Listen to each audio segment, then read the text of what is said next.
Hey, psst. Yeah, yo, you got one of these? If you don't, you know exactly what they like to eat. Ice cream, cookies, candy. Kids, dirty bastards, they love candy. You know what these tiny terrors don't like to eat? They don't like to eat these things. Vegetables. Ew! Gross. Disgusting. Yeah, that's right. They'd rather do 10 years in a cell with Mike Tyson than eat vegetables. What are you gonna do? You can't let your kids eat whatever they want, and you certainly can't beat your children within an inch of their lives. You're gonna let them eat whatever they want? You do that and it's anarchy. It's a giant cesspool of more mood swings than a Carrie Fisher convention. Come on. Yeesh. And if you love your kids, and I know you do, then you need this book.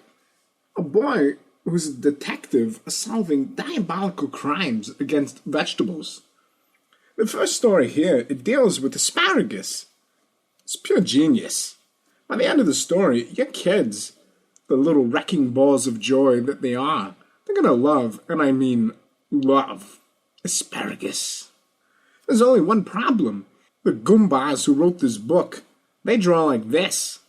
Seriously, this is what they call art. But a classy book like this, it needs classy pictures. And that, my friend, that's where you come in. By pledging some Kickstarter dollars, you can help illustrate this book and bring it to life.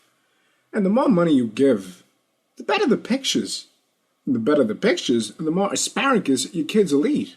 The more asparagus your kids eat, the less likely they are to steal your car at night, have paint dinner, and then go smoke some weed laced with Windex.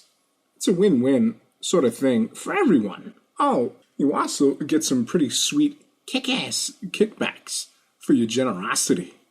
The more money you give, the better the rewards. Check it out. You can earn autographed copies of books, get mentioned in the acknowledgments, and maybe, if you dig really deep, I mean, really, spend what you usually spend on crack, whores, even tacos. You might even get to name a character in some future book. That's right. Because part of what you're contributing to is future books.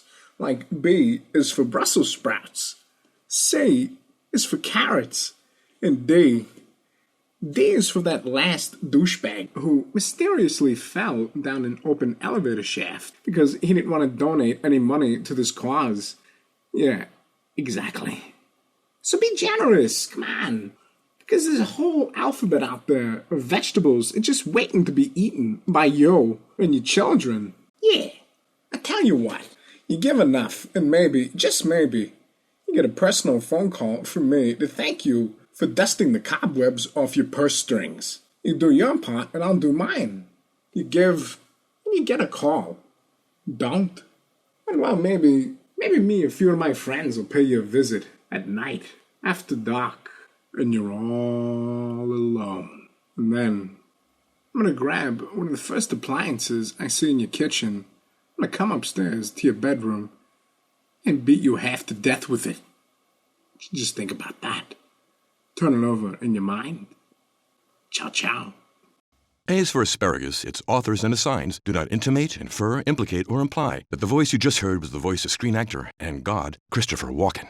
A is for asparagus also does not intimate, infer, implicate, or imply that people will show up at your house in the dead of night and beat you with your own blender for refusing to give money. A is for asparagus believes it is everyone's right to refuse to fund our venture for children. And while we may privately think that you're terrible for not handing over one lousy sawbuck, we certainly would never, either remotely, indirectly, or directly, pursue physical retribution against you. A is for asparagus is a peaceful venture that reserves all of its violent tendencies for the written page.